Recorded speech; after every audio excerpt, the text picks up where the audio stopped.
raja dari Tanah Merdeka, kisah Sekoutour, di sebuah desa bernama Farana, yang terletak di pinggir sungai Niger di jantung Afrika Barat. Pada tahun 1922, lahirlah seorang anak lelaki dari keluarga Muslim Mandinka yang sederhana, namun terpandang. Ia diberi nama Ahmed Sekoutour, nama yang kelak akan menggema jauh melampaui batas-batas hutan dan savana Guinea. Ayahnya adalah seorang petani dan pengrajin, ibunya perempuan setia yang membesarkannya dalam kesalehan dan semangat kemandirian. Namun darah kepemimpinan mengalir dari leluhurnya. Eskou adalah keturunan langsung dari Samori Toure, pahlawan legendaris yang pernah melawan kolonialisme Prancis di abad ke-19. Sejak kecil, Eskou menunjukkan semangat memberontak. Di sekolah dasar Prancis, ia sering menolak untuk mematuhi peraturan yang menurutnya tidak adil. Ia bahkan dikeluarkan dari sekolah teknik karena memimpin mogok makan siswa. Tetapi itu hanya menambah nyalanya. Dalam dirinya terbakar api perlawanan yang tak bisa dipadamkan. Pada usia 20-an, ia bergabung dengan dunia pergerakan buruh dan politik. Ia mendirikan serikat buruh pertama di Guinea, dan dengan cepat menjadi tokoh penting dalam gerakan anti-kolonial. Dalam setiap rapat umum, pidatonya membakar semangat. Dalam setiap tulisan, ia menorehkan cita-cita tentang kemerdekaan dan martabat bangsa Afrika. Kata-katanya ibarat palu, menghantam kokohnya dinding penjajahan.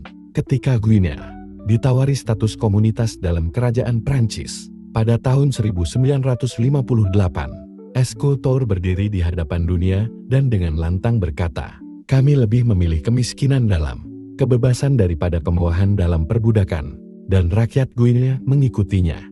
Dalam referendum nasional, mereka menolak ikatan dengan Prancis, satu-satunya koloni yang melakukannya. Hasilnya, kemerdekaan instan, namun disertai amarah Prancis yang menghancurkan semua sarana pemerintahan. Sebelum mereka pergi, Sekoutour diangkat menjadi presiden pertama Guinea. Tapi lebih dari itu, ia menjadi raja dalam segala hal kecuali nama. Ia membangun negara dari reruntuhan kolonial, menerapkan sosialisme Afrika, menasionalisasi industri, mendirikan universitas, rumah sakit, dan jalur kereta api. Dalam pidato-pidato panjang yang berapi-api, ia menyampaikan cita-cita tentang masyarakat tanpa kelas, Afrika yang bersatu, dan kebebasan yang sejati. Namun kekuasaan mutlak seringkali membawa bayangan gelap. Dalam dekade-dekade berikutnya, Guinea berubah menjadi negara satu partai. Kritik dianggap sebagai pengkhianatan. Ribuan orang dipenjara, disiksa, bahkan dibunuh di kamp-kamp tahanan seperti yang paling terkenal, Cambuiro, musuh politik dan sahabat. Lama pun hilang dalam malam panjang penindasan. Rakyat mulai berbisik dalam diam, takut pada mata-mata negara yang menyebar kemana-mana. Meski begitu, Eskou tetap menjadi simbol perlawanan Afrika terhadap imperialisme. Ia menjalin hubungan dekat dengan pemimpin revolusioner dunia, Kwame Nkrumah dari Ghana, Fidel Castro dari Kuba, dan Mao Zedong dari Tiongkok. Ia menyambut pengasingan politik dari berbagai negeri, memberi mereka suaka di tanah Guinea. Di antara pengikutnya, ia dianggap ayah bangsa, pelindung martabat hitam, dan tokoh besar Afrika. Di antara para penentangnya, ia adalah tiran yang membungkam suara rakyat dengan tangan besi. Namun di antara kedua sisi itu, terdapat seorang lelaki yang menyatukan negerinya dari ketiadaan, yang mencintai tanahnya sampai akhir hayat. Pada suatu pagi bulan Maret tahun 1984, di klinik Cleveland, Amerika Serikat, Sekoutour mengembuskan napas terakhir karena serangan jantung. Dunia terkejut, sang Raja Guinea telah tiada.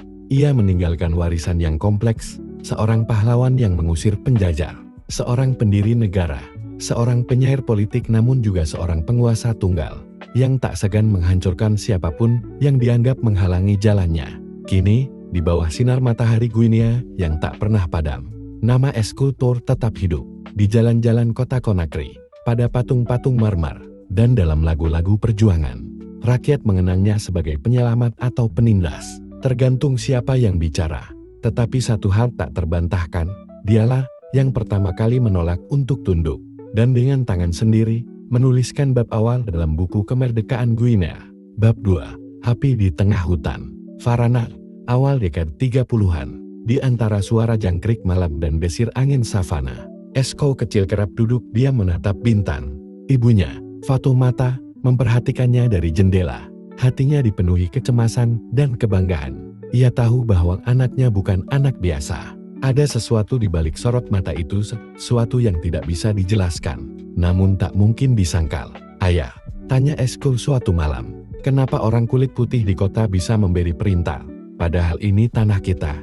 Ayahnya, pria sunyi yang tangannya kapalan karena membajak tanah, hanya menghela napas. Ia tak menjawab. Tapi dalam heningnya itulah Esko mendengar suara paling jujur. Diam orang tuanya adalah jeritan. Jiwa yang sudah terlalu lama ditekan. Di usia belasan, ia masuk Col Georges Poiret di Conakry.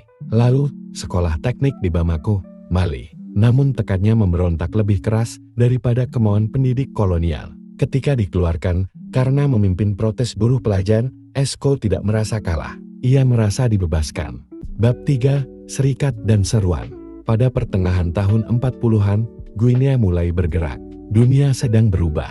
Eropa luluh lantak oleh perang, dan Afrika bangkit perlahan.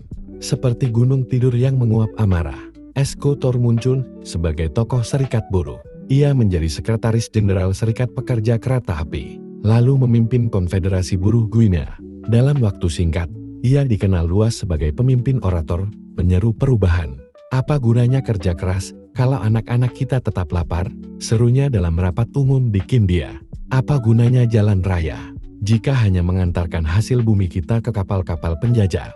Tiap kalimatnya adalah peluru, tiap tatapan matanya adalah api. Rakyat yang selama ini bisu mulai bersuara, dan suara mereka adalah nama Esko. Bab 4.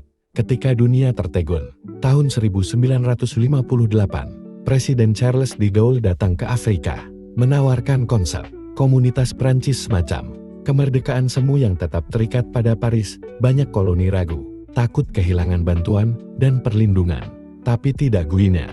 Dalam kampanye referendum, Esko berkata lantang, "Tidak ada martabat dalam ketergantungan. Kita bukan anak kecil di bawah asuhan. Lebih baik hidup miskin, tapi merdeka, daripada kaya tapi dijajah." Dan rakyat menjawab, "Tidak untuk Prancis." Guinea menjadi satu-satunya koloni yang memilih keluar. Dalam hitungan hari, Prancis menarik semua bantuan, memusnahkan dokumen, mengosongkan gudang, bahkan mencabut kabel telepon dari dinding. Guinea lumpuh, tapi Esko tegak berdiri. Bab 5. Membangun dari reruntuhan. Kini Presiden Esko Tour memimpin dengan semangat revolusi. Ia menasionalisasi perusahaan asing, mendirikan bank sentral, membuka universitas, dan menciptakan mata uang sendiri, franc Guinea. Ia merancang perencanaan ekonomi 5 tahunan, mengangkat bahasa nasional, dan menulis buku-buku filsafat tentang sosialisme Afrika. Ia juga menjadikan Guinea tempat berlindung bagi kaum revolusioner dari Afrika Selatan, Angola, Mozambik, bahkan dari Amerika Latin di Conakry. Seniman, penyair, dan aktivis berkumpul dalam euforia pembebasan. Tetapi dalam pesta kemerdekaan itu, bayangan kelam mulai merayap. Bab 6, Camp Boiro. Dalam semangat mempertahankan revolusi, Esko membentuk Dewan Revolusi dan menjadikan Parti Demokratik di Guinea satu-satunya partai sah. Kritik dianggap ancaman. Perbedaan pendapat adalah sabotas. Orang-orang mulai hilang saudara, sahabat, bahkan rekan seperjuangan. Mereka dituduh sebagai agen asing, imperialis, atau pengkhianat rakyat. Mereka dibawa ke tempat mengerikan Camp Boiro. Di sana, malam menjadi selimut teror. Tidak semua keluar hidup-hidup. Sebagian dibunuh dengan metode pola susu. Dibiarkan tanpa makanan sampai mereka meninggal dalam diam. Esko, yang dahulu memperjuangkan suara rakyat, kini menjadi penguasa yang paling ditakuti. Bab 7. Nyala terakhir.